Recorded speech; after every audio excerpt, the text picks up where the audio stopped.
Hello everyone. CGPSC और CG Vyapam के लिए previous year question discussion series का ये हमारा 10वां लेक्चर है और आज की इस वीडियो में हम चर्चा करने वाले हैं छत्तीसगढ़ में सिंचाई व्यवस्था से संबंधित जो भी प्रश्न पूछे गए हैं। छत्तीसगढ़ में सिंचाई व्यवस्था, पिछले कुछ क्लासेस में हम चर्चा कर रहे थे छत्तीसगढ़ में नदी अपवाह तंत्र, प्रमुख बांध और प्रमुख जलप्रपात के बारे में। आज हम चर्चा करने वाले हैं सिंचाई व्यवस्था से संबंधित प्रीवियस ईयर क्वेश्चंस के बारे में। पीएससी और व्यापम की इस प्रीवियस क्वेश्चंस में सबसे पहला एक प्रश्न पूछा गया है कि सिंचाई अर्थव्यवस्था के किस क्षेत्र में शामिल है। आपको पता है कि अर्थव्यवस्था के 3 प्रमुख क्षेत्र हैं। सबसे पहला है प्राथमिक क्षेत्र, दूसरा है द्वितीयक और तीसरा है तृतीयक क्षेत्र, जिसको कि हम प्राथमिक को हम कृषि क्षेत्र के नाम से भी जानते हैं, द्वितीयक क्षेत्र को हम उद्योग क्षेत्र के नाम से भी जानते हैं और तृतीयक क्षेत्र को हम आपका सेवा क्षेत्र के नाम से भी जानते हैं। प्राथमिक क्षेत्र जिसमें कृषि शामिल है उसी में ही हम सिंचाई को भी शामिल कर सकते हैं। ठीक है, तो सिंचाई के बारे में सबसे पहली चीज़, सिंचाई जो है वो अर्थव्यवस्था के प्राथमिक क्षेत्र या कृषि क्षेत्र के अंतर्गत आता है। ये बहुत लॉजिकल प्रश्न है, इसके बारे में आपको विशेष मेहनत करने की आवश्यकता नहीं है। दूसरा प्रश्न है छत्तीसगढ़ का सबसे कम सिंचित जिला कौन सा है। अब आज के इस वीडियो में जितने भी प्रश्न पूछे गए हैं ये सभी मोर और लेस करंट अफेयर बेस्ड हैं। ठीक, तो आपको आज की वीडियो से ये पैटर्न पकड़ना पड़ेगा कि किस प्रकार के प्रश्न पूछे गए हैं।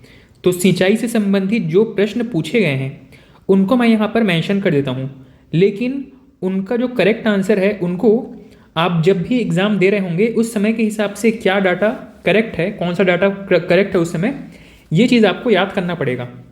ठीक है, क्योंकि ये डेटा जो है वो हर बार हर वर्ष चेंज होते रहेंगे। तो प्रश्न पहला है सिंचाई के बारे में, छत्तीसगढ़ में सबसे कम सिंचित जिला, सबसे कम सिंचित और सबसे कम सिंचित के बारे में पूछा गया है। इसका मतलब है सबसे अधिक सिंचित के बारे में पूछा जा सकता है। ठीक, और अब यहाँ पे आपको कम से कम 3 सबसे कम सिंचित और 3 सबसे अधिक सिंचित जिलों का नाम क्रम से याद होना चाहिए। ठीक, क्योंकि ऐसे प्रश्न पूछे गए हैं। हो सकता है कि मैच द फॉलोइंग में पूछ ले।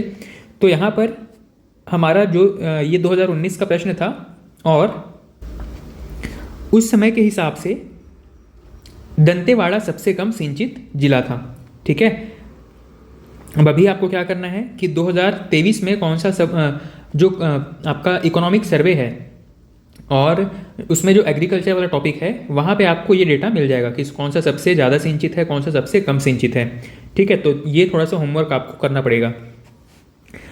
इसके बाद में एक और प्रश्न पूछा गया है जहाँ पे सबसे कम सिंचित 3 जिलों के नाम पूछा गया है। ठीक है, क्रम से सबसे कम कौन सा, उससे ज़्यादा कौन सा, उससे ज़्यादा कौन सा, इस प्रकार से। ठीक, अब उसके बाद में ये तो हो गया ओवरऑल सिंचाई के बारे में। अब यहाँ पे सिंचाई का प्रतिशत भी पूछा गया है। ठीक है, तो इसी में आपको एक और चीज़ याद रखना है, प्रतिशत के अनुसार सिंचाई सबसे कम प्रतिशत कहाँ पर है, सबसे अधिक प्रतिशत कहाँ पर है। ठीक है, तो ये दोनों चीज़ें भी हमको याद रखनी है। सबसे कम सिंचित यहाँ पर एरिया के अनुसार है। ये जो पहला हम देखे थे ये था एरिया के हिसाब से, कितने हेक्टेयर में या कितना एकड़ में सिंचाई हुआ है इसके हिसाब से, और ये है आपका प्रतिशत के हिसाब से। सेकंड वाला आपको प्रतिशत के हिसाब से भी पता करना है। ठीक है, इसमें भी टॉप 3 और बॉटम 3 ये याद रखना है। अगला प्रमुख प्रश्न जो पूछा गया है, सिंचाई का मुख्य साधन क्या है। छत्तीसगढ़ में सिंचाई का मुख्य साधन क्या है। तो जनरली इसका आंसर ज़्यादातर के चेंज नहीं हुआ है, क्योंकि इसमें जो एरिया का डिफरेंस है वो बहुत बड़ा है। मतलब ये आसानी से आज कुछ और है अगले साल कुछ और है हो जाएगा, इस तरीके का इसमें ट्रेंड नहीं देख सकते हैं। ठीक, तो सिंचाई में मुख्य साधन के बारे में प्रश्न पूछा गया है और इसको आप आगे भी यूज़ कर सकते हैं। पर एक बार कंफर्म कर लीजिएगा, जब भी आप नया किसी एग्ज़ाम को दे रहे होंगे तो एक बार चेक कर लेना है कि इसमें कोई चेंजेस तो नहीं हुए हैं, क्योंकि सबसे ज़्यादा जो सिंचाई होती है वो नहर से होती है। इसके बाद में सेकंड है नलकूप से, तीसरा नंबर आता है तालाब से, और चौथे नंबर पे कुआं। ठीक, तो सबसे ज़्यादा जो सिंचाई है वो लगभग 56%, कितना 56% सिंचाई जो है वो नहर से होती है। लगभग 41-42%, मैं अप्रॉक्स बता रहा हूँ आपको, 41 से 42% जो है वो नलकूप से होती है।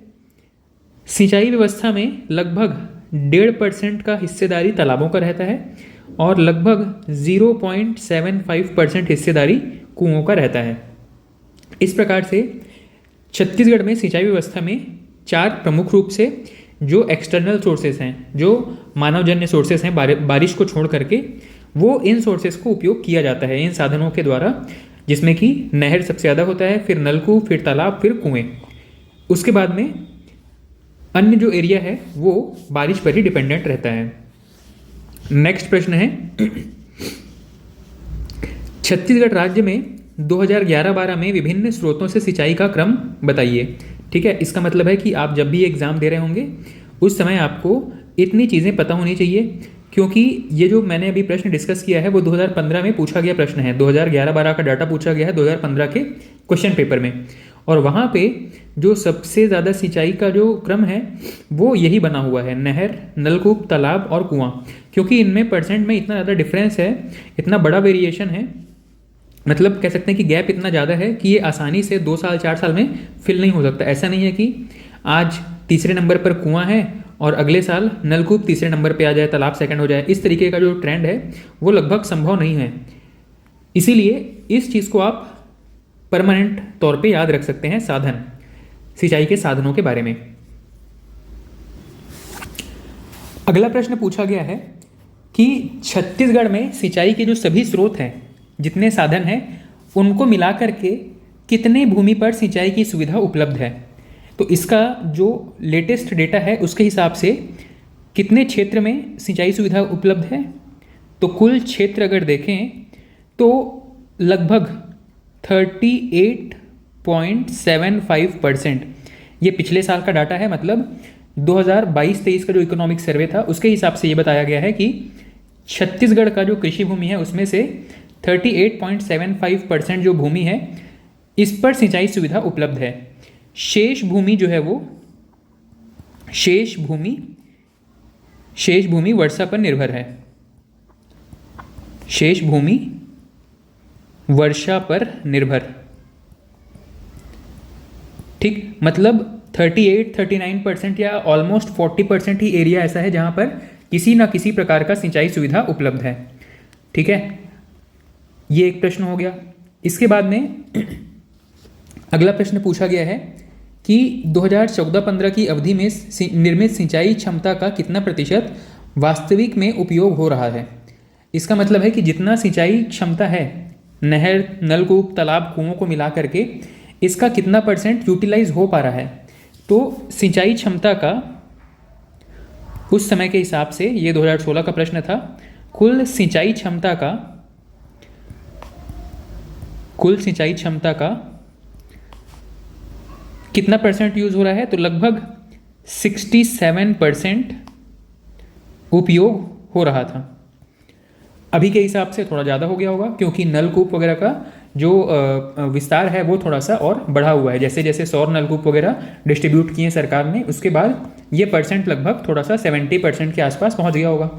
ठीक, ये भी एक पैटर्न का प्रश्न है कि कुल सिंचाई क्षमता में से कितने परसेंट का यूज़ किया जा सकता है। अगला प्रश्न है, छत्तीसगढ़ राज्य निर्माण के बाद मार्च 2015 तक कुल कितने हेक्टेयर क्षेत्र में अतिरिक्त सिंचाई क्षमता की वृद्धि हुई है।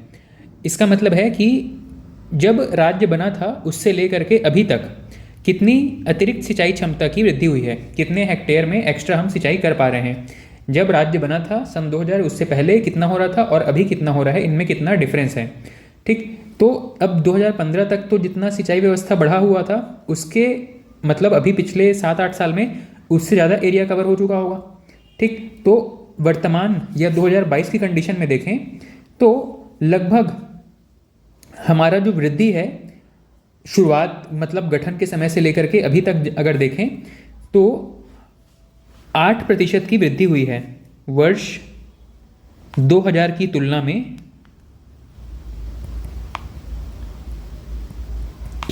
में वर्तमान वृद्धि। जब राज्य गठित हुआ था उस समय लगभग 13.28% सिंचाई विकसित थी और अभी 2023 तक, ठीक, मार्च 2022 का डाटा है जो कि 2023 में रिलीज़ हुआ था, इसके अनुसार अभी हमारे पास 21.43% एरिया में 21.43% सिंचाई विकसित हो चुकी है। इसका मतलब है कि दोनों के बीच में लगभग 8.19% का यहाँ पर डिफरेंस है। ठीक है, एक्चुअली में ये शायद परसेंट वाला डाटा नहीं है, ये हेक्टेयर का डाटा है।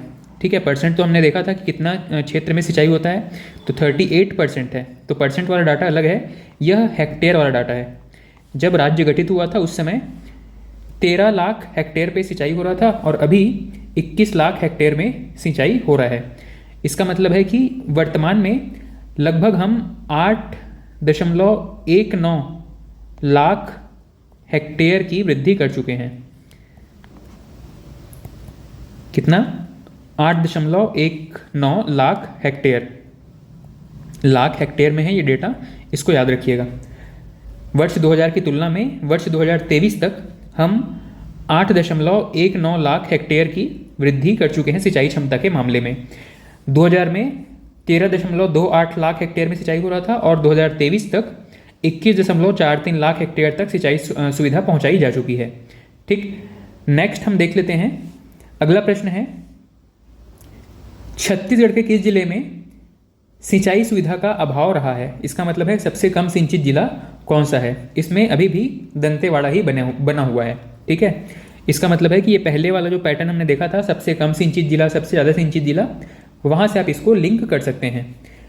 अगला सरकार के एक स्कीम से संबंधित प्रश्न है। प्रश्न पूछा गया है सौर सूक्ष्म सिंचाई योजना के बारे में। सौर सूक्ष्म सिंचाई योजना के बारे में। अब इसके बारे में आपको करंट अफेयर से अपडेट करना पड़ेगा। ठीक है, जब ये प्रश्न पूछा गया था उस समय 13 योजनाएं यहाँ पर संचालित थी सौर सूक्ष्म सिंचाई योजना के अंदर, और अभी कितनी योजनाएं संचालित है इसको आपको जो लेटेस्ट करंट अफेयर मैगजीन है या जो लेटेस्ट इकोनॉमिक सर्वे है वहाँ से हमको ये चीज़ अपडेट करनी होंगी। ठीक है, नेक्स्ट अगला प्रश्न फिर से एक बार इसी चीज़ को लेकर के पूछा गया है कि वर्ष 2000 की तुलना में अभी तक कितने हेक्टेयर में वृद्धि हो चुकी है, सिंचाई क्षमता कितना हम बढ़ा चुके हैं। ठीक, तो इस पैटर्न से कई बार प्रश्न पूछे गए हैं। अगला एक प्रश्न पैटर्न जो पूछा गया है वो है वाटर हार्वेस्टिंग सिस्टम के बारे में। वाटर हार्वेस्टिंग सिस्टम, ये वाटर हार्वेस्टिंग सिस्टम क्या है, उम्मीद है आप सभी को पता होगा। इसके बारे में प्रश्न पूछा गया है कि छत्तीसगढ़ में सामुदायिक जल संसाधन स्रोतों के विकास के अंतर्गत 2015-16 में कितने वाटर हार्वेस्टिंग सिस्टम का लक्ष्य रखा गया था? उस समय यहाँ पे 50 वाटर हार्वेस्टिंग सिस्टम का लक्ष्य रखा गया था 2015-16 में। 2015-16 का डाटा है, उसके हिसाब से 100 वाटर हार्वेस्टिंग सिस्टम का लक्ष्य रखा गया था। सामुदायिक जल संसाधन के अनुसार सामुदायिक जल संसाधन स्रोतों के विकास के अंतर्गत 50 वाटर हार्वेस्टिंग सिस्टम डेवलप करने का लक्ष्य रखा गया था। और अभी जाहिर है ये डेटा जो है वो चेंज हो गया होगा क्योंकि 6 साल 7 साल में इसमें नए वाटर हार्वेस्टिंग सिस्टम यहाँ पे ऐड हुए होंगे। 50 ये करेक्ट आंसर है इसका, 50। नेक्स्ट है, छत्तीसगढ़ में नदियों के माध्यम से बहने वाला अनुमानित भूपृष्ठ का जल कितना है? अब ये जो प्रश्न है कई बार आपको पता है कि किसी एग्ज़ाम में थीम बेस्ड क्वेश्चन भी आते हैं। जैसे कि ये जो प्रश्न पूछा गया था वो इलेक्ट्रिसिटी डिपार्टमेंट के बारे में, इलेक्ट्रिसिटी डिपार्टमेंट के लिए हुआ कोई पेपर था व्यापम के द्वारा, वहाँ पर ये प्रश्न पूछा गया था। तो वहाँ पे आपको पता है कि इलेक्ट्रिसिटी डिपार्टमेंट में कोयला हो गया या जल विद्युत हो गया, वहाँ पर उनको बहुत माइनर डिटेल्स पे भी काम करना पड़ेगा, ठीक है। तो उनके लिए ये प्रश्न जो है वो हो सकता है उनके सिलेबस के हिसाब से पढ़ा हुआ हो, लेकिन इन जनरल एक सामान्य व्यक्ति के लिए ये डेटा जो है वो बहुत मतलब कह सकते हैं कि डिफ़िकल्ट टाइप का है याद रखना या इसको तुक्का लगाना, ठीक। वैसे उस समय यहाँ पे आंसर था 48.296 मिलियन क्यूबिक मीटर, ठीक। प्रश्न क्या पूछा गया था? नदियों के माध्यम से बहने वाला अनुमानित जल कितना है? नदियों में अनुमानित जल, नदियों में अनुमानित जल। तो उस समय के हिसाब से ये 2019 का एक प्रश्न है और उस समय के हिसाब से 48.296 मिलियन क्यूबिक मीटर। नेक्स्ट अगर कोई एग्ज़ाम होता है तो लगभग इसके आसपास का कोई डेटा आप करेक्ट कर सकते हैं, ठीक है, क्योंकि इनमें जो ऑप्शंस में डिफरेंस है वो बहुत ज़्यादा है, 10, 20, 40, 50 इस टाइप से डेटा में डिफरेंस है, ठीक। नेक्स्ट प्रश्न है 2020 तक छत्तीसगढ़ में सिंचाई का प्रतिशत कितना है? ये हम डिस्कस कर चुके हैं, लगभग 38.75%, ठीक। नेक्स्ट प्रश्न है राज्य में कौन सा सिंचाई स्रोत सर्वाधिक सिंचाई स्रोत माना जाता है? इसका भी आंसर हम देख चुके हैं, सबसे ज़्यादा नहर से सिंचाई किया जाता है। अगला है छत्तीसगढ़ में कुल सिंचाई क्षेत्र में नहरों का हिस्सा कितना है, नहरों का प्रतिशत कितना है? तो 50% से ज़्यादा जो भी आंसर है आप उसको ले सकते हैं। यहाँ पर 52% आंसर लिया गया है, हम 56 मान करके चल रहे थे, 52 आंसर भी लिया गया है। अलग अलग समय में ये जो प्रतिशत है वो चेंज होता रहेगा, ये ध्यान रखिएगा। हो सकता है कि इसी वर्ष नहर में पानी कम हो या बारिश कम हुई हो तो नहर में पानी कम जाएगा, ठीक, तो वहाँ पे नलकूप का सिंचाई प्रतिशत अपने आप बढ़ जाएगा, ठीक। तालाब का प्रतिशत, तालाब से सिंचाई का प्रतिशत कम हो जाएगा क्योंकि बारिश नहीं हुई तो तालाब में पानी नहीं रहेगा। इस प्रकार से ये जो परसेंट का वेरिएशन है वो होता रहेगा, पर ये 2-4% का ही वेरिएशन दिखेगा आपको।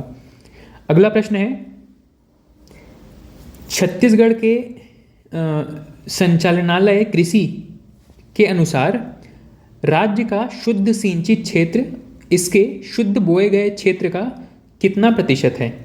तो लगभग ये है, ये जो है आपका 32% आंसर आएगा, ठीक।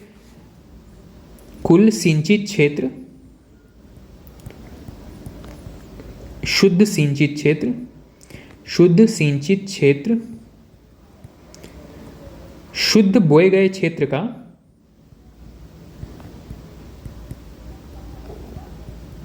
बोए गए क्षेत्र का लगभग कितना प्रतिशत है? अब ये प्रश्न का लैंग्वेज थोड़ा सा डिफिकल्ट है, लेकिन इसका मतलब आपको पहले ही पता है, आपने ये आंसर पहले ही पढ़ा हुआ है। भाई हमने ये कहा था ना कि जितना एरिया में एग्रीकल्चर हो रहा है उसका कितना % एरिया में इरिगेशन फैसिलिटी डेवलप हुआ है। तो लगभग 38% के आसपास जो भी डाटा रहेगा, 35 रहे, 36 रहे, 40 रहे, इतना एरिया में सिंचाई होता है। जितना बोया गया क्षेत्र है उसका लगभग 30% या 35% के बीच में ही सिंचाई हो पाता है। 35 हो गया, 36, 37, इस प्रकार का डाटा आपको मिलेगा हर साल, ठीक। तो क्वेश्चन का लैंग्वेज थोड़ा डिफिकल्ट है, लेकिन इसका मतलब आपको अगर आपको पता है, समझ गए हैं तो आंसर आप दे पाएंगे, ठीक। 35% यहाँ पर आंसर लिया गया था। अगला प्रश्न है छत्तीसगढ़ राज्य में सतह जल के अंतर्गत कितने प्रतिशत जल की उपलब्धता अनुमानित की गई है? अब इसके बारे में कोई ठोस जानकारी कहीं पर भी दिया नहीं गया था, किसी भी ऑथेंटिक सोर्स में इसकी जानकारी नहीं मिलती है, इसीलिए इस प्रश्न को विलोपित कर दिया गया था, ठीक है। तो ऐसे प्रश्न जनरली अगर कोई ऐसा डाटा पूछा गया है जो किसी भी सोर्स में अवेलेबल नहीं है तो उसको अटैम्प्ट करने से बचिएगा, क्योंकि वैसा प्रश्न हो सकता है अगर विलोपित नहीं हुआ है तो नेगेटिव मार्किंग दे सकता है। विलोपित हो जाए तब तो अच्छा है, सभी का वो प्रश्न जो है वो कैंसिल हो जाएगा।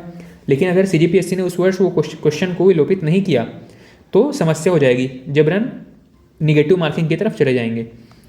ठीक, नेक्स्ट प्रश्न पूछा गया है, छत्तीसगढ़ राज्य में किस जिले में शुद्ध वार्षिक भूजल उपलब्धता सबसे कम है। इसका मतलब है कि कहाँ पर ग्राउंड लेवल जो वाटर है सबसे कम है। अब ये भी जो डेटा है वो आपको हर वर्ष अपडेट करना पड़ेगा। हालांकि इसका जो एक कॉमन आंसर हो सकता है वो कवर्धा हो सकता है। कवर्धा में बारिश कम होती है, इसलिए वहाँ पर भूजल उपलब्धता कम है। भूजल सबसे कम कहाँ पर है? कवर्धा में। कवर्धा आपको पता है रेन शेडो एरिया में आता है, वृष्टि छाया क्षेत्र में आता है। अगला प्रश्न है, शुद्ध सिंचित क्षेत्र, द्विफसली क्षेत्र और कुल सिंचित क्षेत्र, इनके बारे में एक मैच द फॉलोइंग पूछा गया है। ये सारे शब्द, ये सारी टर्मिनोलॉजी जो है वो आपको इकोनॉमिक सर्वे में बहुत आसानी से मिल जाएंगी।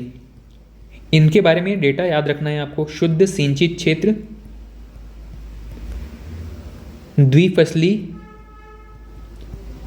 द्विफसली सिंचित क्षेत्र और कुल सिंचित क्षेत्र।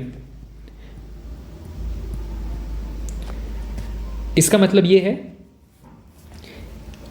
कुछ ऐसे एरिया होते हैं जहां पे साल में एक बार फसल ली जाती है, कुछ ऐसे एरिया है जहाँ पे साल में 2 बार फसल ली जाती है।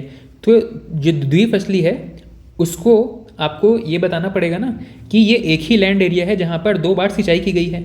और शुद्ध सिंचित क्षेत्र मतलब जमीन सिंचाई कितनी भी बार हुई हो, वो जमीन का टुकड़ा एक ही माना जाएगा। इस प्रकार से ये जो डेटा हैं अलग अलग टर्म्स को लेकर के, वो डेटा आपको याद रखने हैं। वो प्रश्न जो है वो इसी प्रकार से पूछा गया है। साफ साफ यही लैंग्वेज लिखा हुआ है कि शुद्ध बोया गया क्षेत्र कितना है, द्विफसली बोया गया क्षेत्र कितना है और कुल सिंचित क्षेत्र कितना है। ये प्रश्न आपको डेटा पता है तो ये प्रश्न आपका करेक्ट है, अदरवाइज इसको स्किप करने में ही भलाई है। तुक्का मारने का स्कोप ऐसे प्रश्नों में नहीं रह जाता। अगला प्रश्न है, वर्तमान में भूजल स्थिति के अनुसार छत्तीसगढ़ में 8 ब्लॉक सेमी क्रिटिकल श्रेणी के अंतर्गत आते हैं। छत्तीसगढ़ के 8 ब्लॉक सेमी क्रिटिकल श्रेणी के अंतर्गत आते हैं। उस ब्लॉक की पहचान कीजिए जो सेमी क्रिटिकल श्रेणी के अंतर्गत नहीं आता है। और ऑप्शंस दिया गया है, साजा, धमधा, पाटन या बेरला।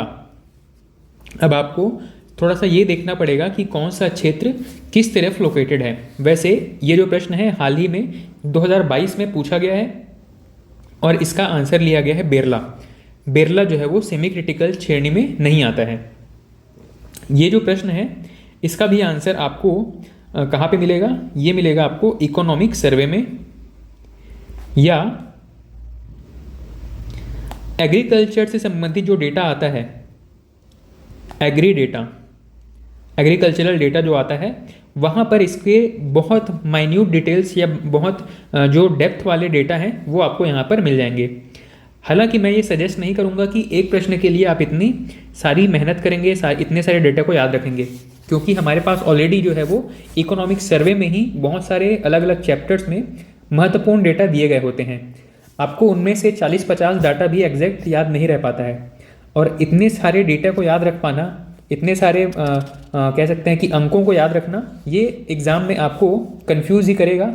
ठीक है, तो 1 नंबर के लिए हम अपने बाकी के 10 नंबर और गंवाने का रिस्क नहीं ले सकते हैं। तो बिल्कुल इत्मीनान से ऊपर की कम से कम इतनी चीज़ों को पढ़िए जिससे आपको कॉन्फिडेंस बिल्ड हो जाए। बहुत डिटेल में, बहुत हर एक टॉपिक पे रिसर्च करने का, हर एक चीज़ याद रह जाए, ये उम्मीद रखने का गलती नहीं करना है। नेक्स्ट हमारा जो प्रश्न है वो अलग एक टॉपिक से पूछा गया है और ये है कृषि के बारे में। अभी तक हम सिंचाई के बारे में देख रहे थे, अब कुछ प्रश्न जो है वो कृषि के बारे में देखेंगे। सिंचाई के बारे में जो महत्वपूर्ण प्रश्न पूछे गए थे, जो पैटर्न मैंने आपसे डिस्कस किया, इसमें प्रश्न उत्तर डिस्कस करने का कोई मतलब नहीं था, मैंने आपसे पैटर्न डिस्कस किया है। अगला है कृषि के बारे में। यहाँ पे भी हम पैटर्न ही डिस्कस करेंगे कि कौन कौन से टाइप के प्रश्न पूछे गए हैं। जनरली कृषि या ये जो सिंचाई है ये ऐसे टॉपिक है जहाँ पे आंसर जो है वो हर वर्ष बदल जाएंगे। सबसे पहला प्रश्न है कृषि के बारे में। कृषि के महत्व को देखते हुए किस वर्ष में छत्तीसगढ़ सरकार द्वारा कृषि बजट प्रस्तुत किया गया? कृषि के महत्व को देखते हुए किस वर्ष में छत्तीसगढ़ सरकार द्वारा कृषि बजट प्रस्तुत किया गया? इसका करेक्ट आंसर है 2012-13 कृषि बजट। आपको पता है बजट जो है वो नॉर्मली एक कॉमन बजट पेश किया जाता है, लेकिन कौन सा वर्ष था जहाँ पे कृषि बजट पेश किया गया? इसका करेक्ट आंसर है 2012-13। अगला प्रश्न है, राज्य में कृषि यांत्रिकरण पर सबमिशन योजना कब से क्रियान्वित की जा रही है? कृषि यांत्रिकरण के बारे में प्रश्न पूछा गया है, 2017 का प्रश्न है। कृषि यांत्रिकरण पर सबमिशन योजना।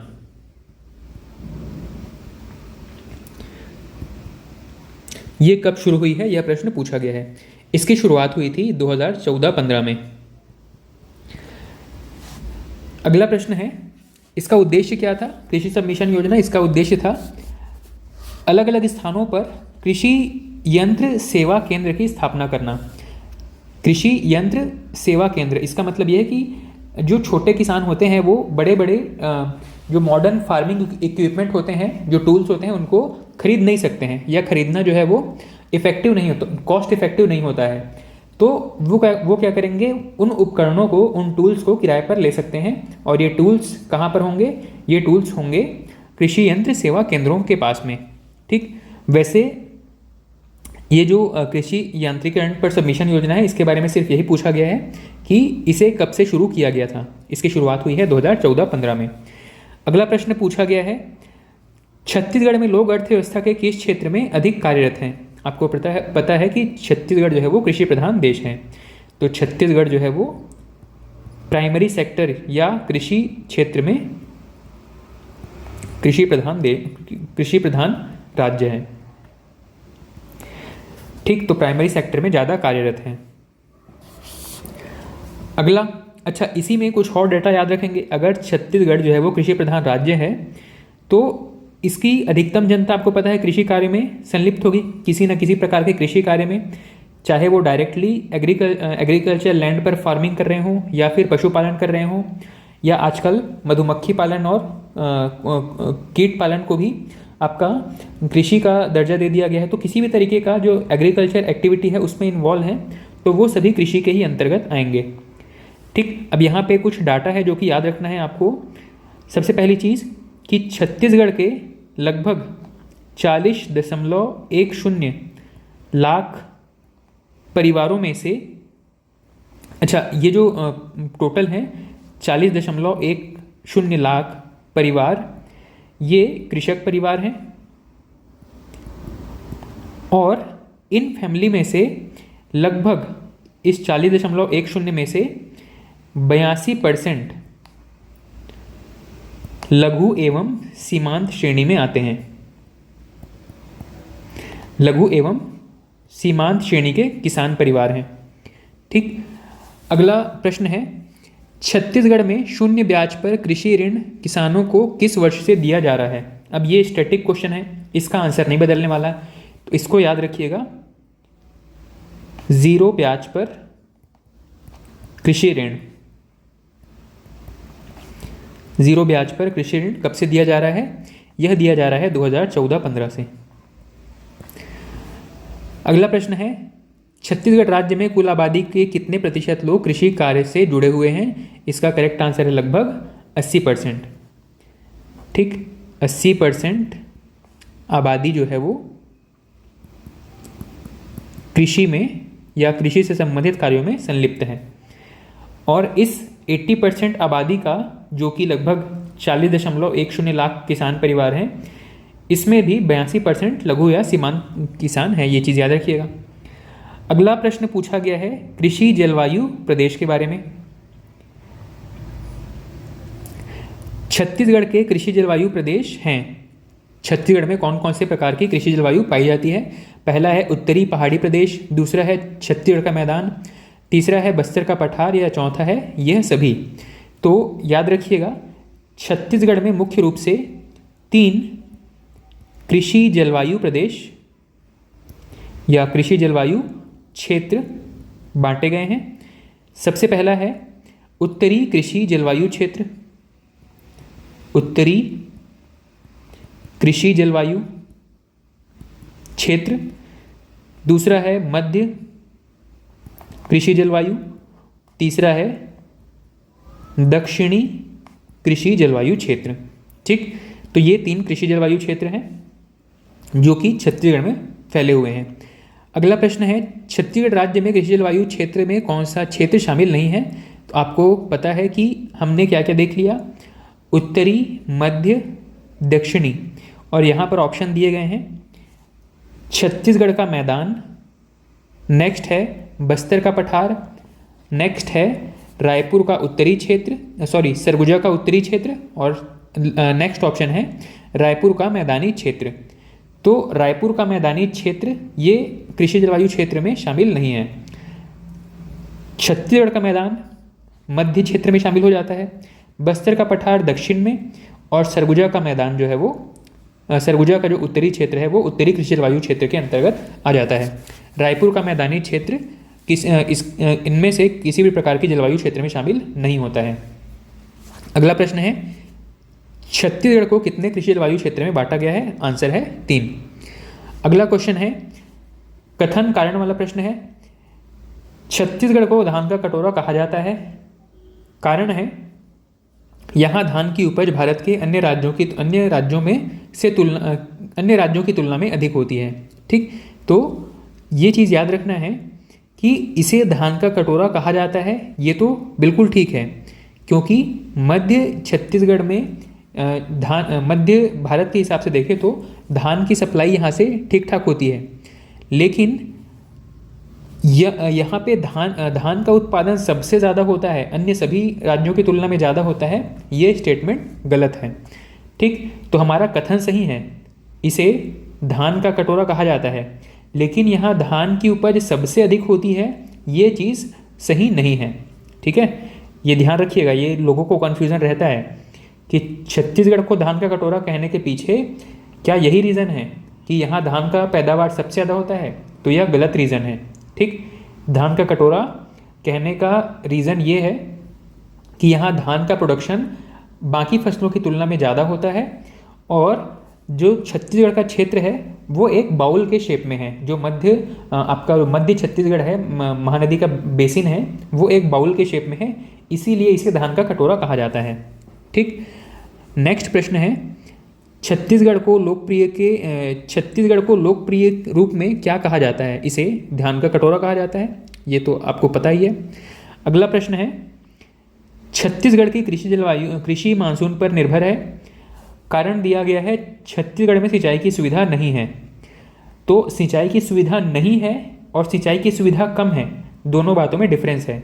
स्टेटमेंट में कारण दिया गया है कि सिंचाई की सुविधा नहीं है, तो ये तो कोई रीज़न नहीं हुआ, ऐसा तो नहीं है हमारे यहाँ की बिल्कुल सुविधा नहीं है।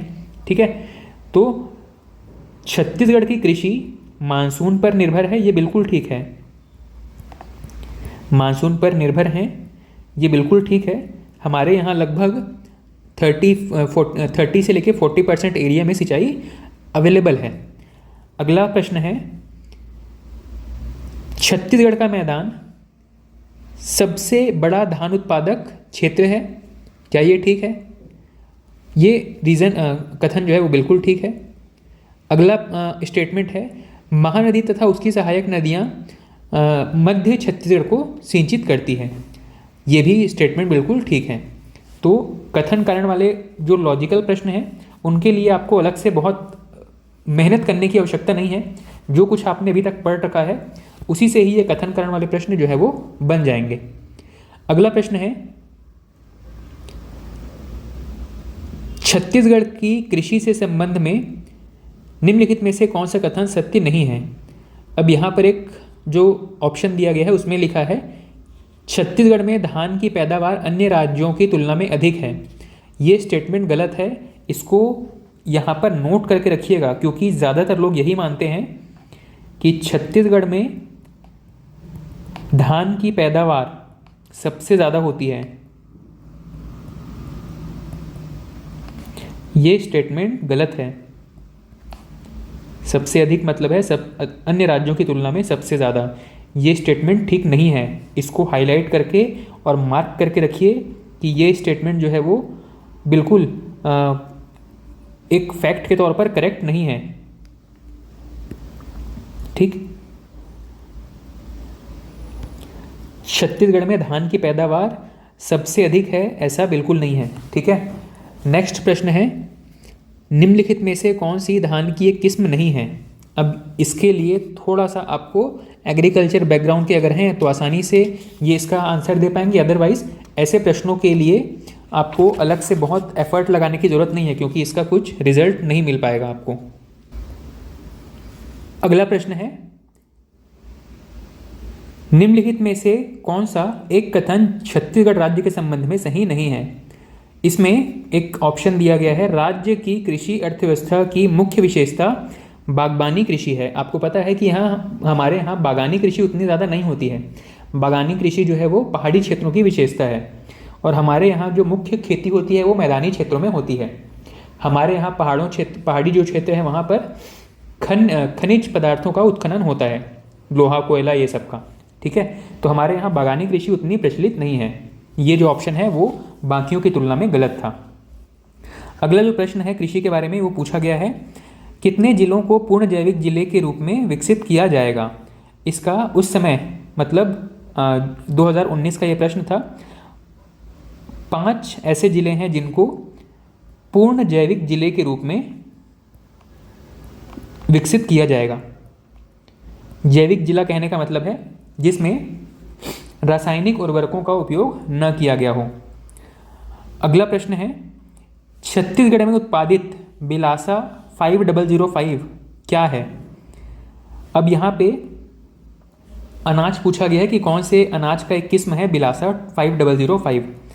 तो यहाँ पे इस प्रकार के जो प्रश्न हैं वो आप बिल्कुल उसको स्किप कर सकते हैं, क्योंकि इसके लिए आपको इन डेप्थ नॉलेज होनी चाहिए कि कौन से फसल की कितनी वैरायटी होती है, जैसे कि गेहूं की कितनी प्रकार की वैरायटी है, चावल की कितनी वैरायटी है, दालों की कितनी वैरायटी है, और उनकी कौन कौन सी किस्म का नाम आपको पता होना चाहिए, तब आप जाके ये आंसर दे पाएंगे।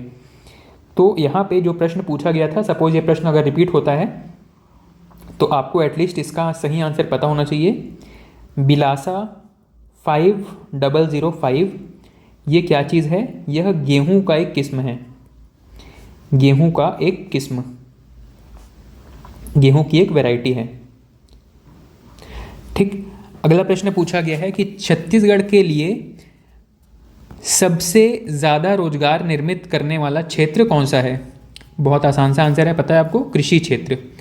ठीक। तो कृषि के बारे में इतने ही महत्वपूर्ण प्रश्न हैं जो कि पूछे गए हैं। रिपीटेशन बहुत हुआ है, इतने ही चीज़ों को, कृषि से संबंधित जितने पॉइंट्स मैंने यहाँ पर नोट किए हैं इन्हीं से ही घुमा फिरा कर के प्रश्न पूछे गए हैं।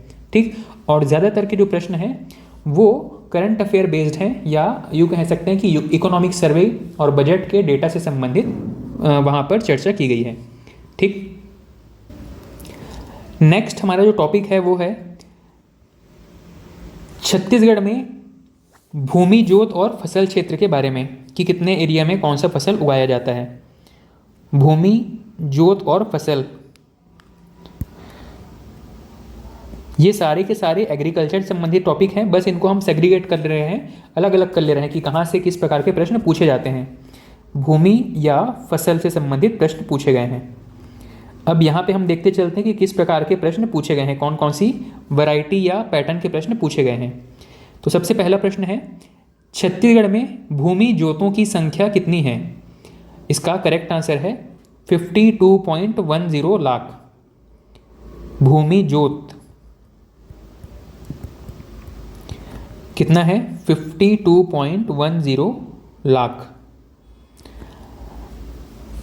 वर्तमान में 2022-23 का जो आर्थिक सर्वेक्षण है उसके अनुसार हमारे यहाँ शुद्ध बोया गया जो क्षेत्र है वो लगभग 46.30 लाख हेक्टेयर है, और सकल बोया गया क्षेत्र लगभग 57.03 लाख हेक्टेयर है। इस प्रकार हमारा जो औसत कृषि क्षेत्र है या औसत कृषि जोत का आकार है, मतलब एक किसान के पास कितना एग्रीकल्चर लैंड है, उसका आंसर आता है 1.6 हेक्टेयर। यह करंट अफेयर का डाटा है, या यूँ कह सकते हैं कि पिछले साल के आर्थिक सर्वेक्षण का डाटा है। तो मैं यहाँ पे लिख देता हूँ इकोनॉमिक सर्वे 2022-23 के अनुसार हमारा औसत कृषि जोत, मतलब एक किसान के पास में कितना लैंड है एवरेज तौर पर, यह है 1.6 हेक्टेयर। 1.6 हेक्टेयर। अगला प्रश्न है छत्तीसगढ़ में कितने प्रतिशत क्षेत्र में कृषि की जाती है? कुल कृषि क्षेत्र।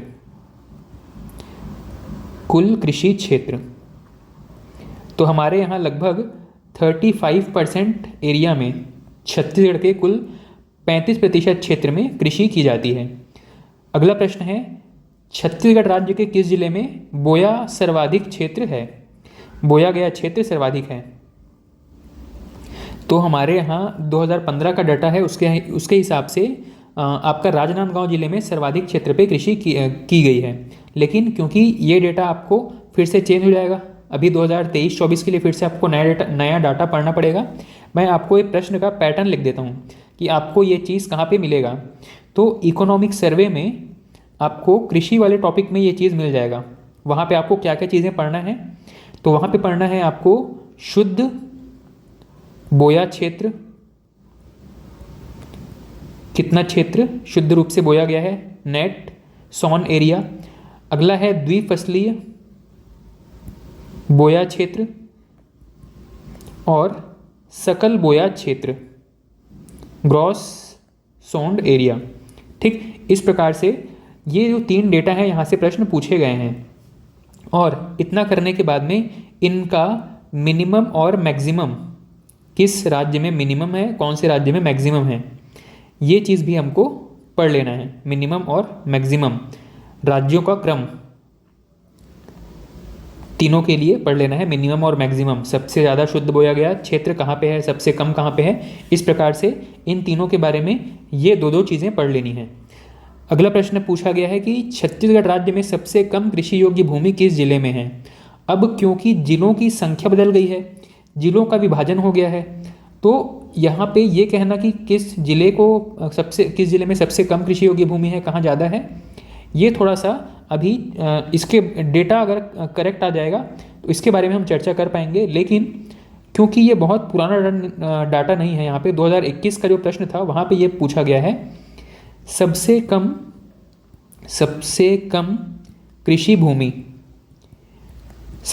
कृषि भूमि कहाँ पर है।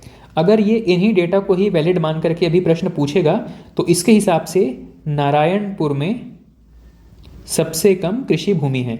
ठीक, बाकी जो है वो जंगल या फॉरेस्ट एरिया है। अगला प्रश्न है किस जिले में द्विफसली क्षेत्रफल सबसे अधिक है? तो इसका आंसर हो जाएगा जांजगीर चांपा। लेकिन ये जो प्रश्न था वो पुराना हो गया है और अब हो सकता है कि इसका आंसर चेंज हो जाएगा। ठीक, क्यों? क्योंकि अभी उस समय के हिसाब से जांजगीर चांपा में आपका शक्ति जिला भी शामिल हुआ करता था, अभी शक्ति जिला अलग कर दिया गया है। ठीक है, तो जिले का बंटवारा होने से एग्रीकल्चर लैंड भी अलग अलग बढ़ जाएगा। इस प्रकार इसका आंसर जो है हम यहाँ पे डिस्कस नहीं कर सकते, इसको हम इकोनॉमिक सर्वे से कंफर्म करने के बाद इसका आंसर निकाल पाएंगे। ठीक, फिलहाल आपको याद रखना है, जैसे मैंने बताया था, इकोनॉमिक सर्वे से आपको क्या क्या चीज़ें पढ़नी है, शुद्ध बोया गया क्षेत्र, द्विफसली क्षेत्र और सकल बोया गया क्षेत्र। मिनिमम और मैक्सिमम जब आप पढ़ लेंगे तो इसका आंसर आपको आसानी से वहीं पे मिल जाएगा। अगला प्रश्न जो है वो पुराने प्रश्नों को ही रिपीट कर करके ही बार बार पूछा जा रहा है कि द्विफसली क्षेत्र में सबसे ज़्यादा क्षेत्रफल वाला कौन सा जिला है, सबसे कम कृषि भूमि वाला कौन सा जिला है। इस प्रकार से यही जो चीज़ें हैं बार बार पूछी गई हैं। इसके अलावा जो डिफरेंट टाइप का प्रश्न पूछा गया है, पुराने डेटा के हिसाब से एक प्रश्न पूछा गया है कि छत्तीसगढ़ में कृषि जोत का औसत आकार कितना है? तो वहाँ पर 1.6 हेक्टेयर डेटा जो है वो लिया गया है और अभी भी हमारे पास यही 1.6 हेक्टेयर का एवरेज आ रहा है। ठीक है, अगला प्रश्न है लघु और सीमांत कृषकों का प्रतिशत कितना है? अब वर्तमान के हिसाब से देखें तो हमारे यहाँ लगभग 82% कृषक जो है वो लघु और सीमांत कैटेगरी के अंतर्गत आते हैं। अब आपको ये याद रखना है कि लघु या सीमांत किसान किसको कहा जाता है। ठीक, तो लैंड एरिया के हिसाब से जो कृषक होते हैं इनको 5 कैटेगरी में बांटा जाता है। ये 5 कैटेगरी कौन कौन से हैं इनको देख लेते हैं।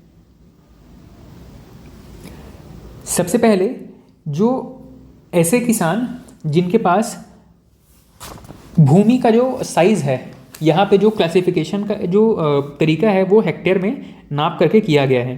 ठीक है, तो कृषि जोत के हिसाब से 5 प्रकार के कृषक छत्तीसगढ़ में कार्यरत हैं। सबसे पहला जो टाइप है इनको कहा जाता है सीमांत किसान। सीमांत किसान ऐसे किसान जिनके पास 0 से लेकर के 1 हेक्टेयर भूमि है। 0 से 1 हेक्टेयर भूमि, कृषि भूमि जिनके पास है उन्हें सीमांत किसान के अंतर्गत रखते हैं। सेकंड है लघु किसान, जिनके पास 1 से लेकर के 2 हेक्टेयर कृषि भूमि है उन्हें लघु किसान के अंतर्गत रखते हैं। नेक्स्ट है अर्ध मध्यम किसान, ऐसे किसान जिनके पास 2 से लेकर के 4 हेक्टेयर भूमि है। और नेक्स्ट है मध्यम किसान, ऐसे किसान जिनके पास में 4 से लेकर के 10 हेक्टेयर भूमि है। 4 से लेकर के 10 हेक्टेयर भूमि है। और लास्ट है हमारा वृहद किसान या बड़े किसान, जिनके पास 10 हेक्टेयर से अधिक कृषि भूमि है, उनको वृहद किसान के अंतर्गत रखते हैं। ठीक, तो ये 5 कैटेगरी को आपको याद रखना है, रटा हुआ रहना चाहिए। सीमांत, लघु, अर्धमध्यम, मध्यम और वृहद। लैंड एरिया कितना है? 0 से 1, फिर 1 से 2, फिर 2 से 4, 4 to 10 और लास्ट में 10 से ज़्यादा। ठीक है, या इनको आप इस तरीके से भी याद रख सकते हैं, मैक्सिमम कितना लैंड हो सकता है। तो यहाँ पे मैक्सिमम 1, यहाँ पे मैक्सिमम 2, 4, 10 और ग्रेटर देन 10।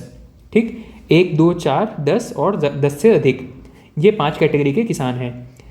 0 से 1, 1 से 2, 2 से 4, 4 से 10 और 10 से ज़्यादा, इनको हम सीमांत, लघु, अर्धमध्यम, मध्यम और वृहद किसान कहते हैं। ठीक है, अगला प्रश्न नेक्स्ट पूछा गया है कि हमारे यहाँ भूमि जोत के हिसाब से किसानों को कितनी श्रेणियों में बांटा गया है। तो 5 कैटेगरी हैं, आंसर हम देख चुके हैं। सीमांत किसान का मतलब क्या है वो भी देख चुके हैं, ऐसे प्रश्न पूछे गए हैं बार बार। अच्छा, एक और चीज़, यहाँ पे हमने हेक्टेयर में इस डाटा को पूरा हेक्टेयर में देखा है। अब आपको अगर मान लो एकड़ में दे दिया तब क्या करेंगे? तो आपको कुछ नहीं, कन्वर्ट कर लेना है। ये पता होना चाहिए कि 1 हेक्टेयर में कितनी भूमि होती है। तो 1 हेक्टेयर का मतलब होता है लगभग 2.5 एकड़। ठीक है, 1 हेक्टेयर का मतलब है लगभग 2.5 एकड़। अगला प्रश्न पूछा गया है कि छत्तीसगढ़ में लघु एवं सीमांत किसान कितने हैं, कितने प्रतिशत हैं। तो ये जो डाटा है वो बार बार चेंज होता रहेगा। अभी वर्तमान की कंडीशन में देखें तो 82% लघु या सीमांत कृषक हैं। अगला प्रश्न पूछा गया है कि 2019-20 में धान के पश्चात किस अनाज का रोपित क्षेत्र सबसे अधिक है। यहाँ पे धान के बाद सबसे ज़्यादा मक्का रोपा गया था। ठीक, लेकिन ये जो प्रश्न है 2021 का प्रश्न है, जाहिर है कि अब 2023 का डाटा पूछा जाएगा तो ये हमारे लिए काम का नहीं है। लेकिन पैटर्न आपको पता चल गया। पैटर्न क्या पूछा जा रहा है? फसलों का क्षेत्रफल के हिसाब से क्रम, क्षेत्रफल के अनुसार क्रम, कौन से फसल को सबसे ज़्यादा उगाया जाता है, कौन सा फसल कम उगाया जाता है, ये चीज़ आपको याद रखना है।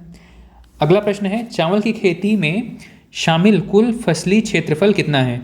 अब ये भी आपका फैक्ट बेस्ड क्वेश्चन है, करंट अफेयर बेस्ड क्वेश्चन है कि जिस वर्ष जिस फसल का एरिया जितना ज़्यादा रहेगा कम रहेगा उसके हिसाब से डाटा चेंज हो जाएगा। तो अब यही प्रश्न बार बार रिपीट हो रहे हैं। अगला एक प्रश्न पूछा गया है कि छत्तीसगढ़ में तिलहन फसलों का क्षेत्रफल बढ़ते क्रम में बताइए और तिलहन फसलों के नाम दिए गए हैं, जैसे कि सोयाबीन, सरसों, तिल, राम तिल। ये आंसर हमारे लिए, इस प्रश्न का आंसर जानना ज़रूरी नहीं है। ज़रूरी क्या है कि हमें फसलों का जो प्रोडक्शन होता है उसके हिसाब से अब क्रम पता होने चाहिए। उत्पादन के अनुसार क्रम, एक तो हमने देखा कि कितने एरिया में बोया जा रहा है इसके हिसाब से क्रम, और दूसरा एक क्रम हमको खोजना है उत्पादन के अनुसार क्रम। ठीक, अब उत्पादन में आप किसका उत्पादन देखेंगे? अनाज का देखेंगे, दाल का देखेंगे, तिलहन देखेंगे, कौन सा देखेंगे? तो इन तीनों का अलग अलग उत्पादन क्रम देखना होगा। अनाज में किस अनाज का उत्पादन ज़्यादा हो रहा है, दलहन में कौन से दलहन का उत्पादन ज़्यादा हो रहा है, और तिलहन में किस फसल का उत्पादन ज़्यादा हो रहा है, उसके बाद दूसरा तीसरा कौन कौन है। ये कम से कम 3-3 फसलों का नाम आपको पता होना चाहिए। ठीक है, तो अनाज में अगर देखा जाए तो सबसे ज़्यादा आपका धान होता है, गेहूँ होता है, और आपका मक्का होता है। दलहन में देखें तो चना, लाखड़ी, मूंग, ये सब ज़्यादा होता है। तिलहन में देखें तो आपका सरसों ज़्यादा होता है, छत्तीसगढ़ में सोयाबीन ज़्यादा होता है। ठीक है, तो इनका जो लेटेस्ट डेटा है मैंने अपने अंदाजे से बताया है, जो पिछले 1-2 सालों में जो ट्रेंड रहा है उसके हिसाब से आपको 2023 के अनुसार ये डाटा खोज लेना है। या जब भी आप एग्ज़ाम देंगे तो जो मान लो 2024 में आप एग्ज़ाम दे रहे हैं, उस समय तक अगर नया डाटा अवेलेबल हो जाता है इकोनॉमिक सर्वे का, तो वहाँ से आप ये डाटा फिर से अपडेट करेंगे। ठीक, अगला प्रश्न है, किस जिले में धान का सर्वाधिक क्षेत्र उत्पादन हुआ है?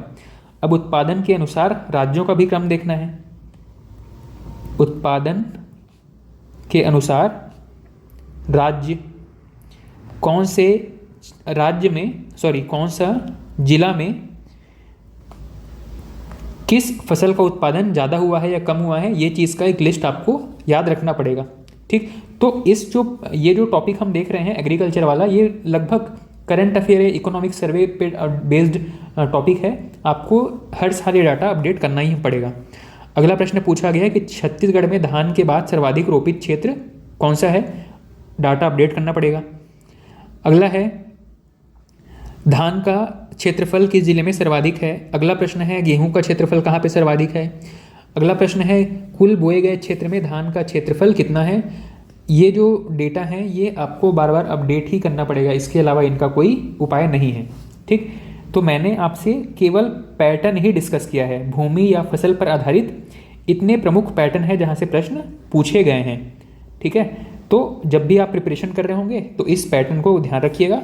और आज की इस वीडियो में हम इतना रखते हैं। आज हमने कुछ फैक्चुअल डेटा पर काम नहीं किया है, हमने सिर्फ पैटर्न स्टडी करने का कोशिश किया है।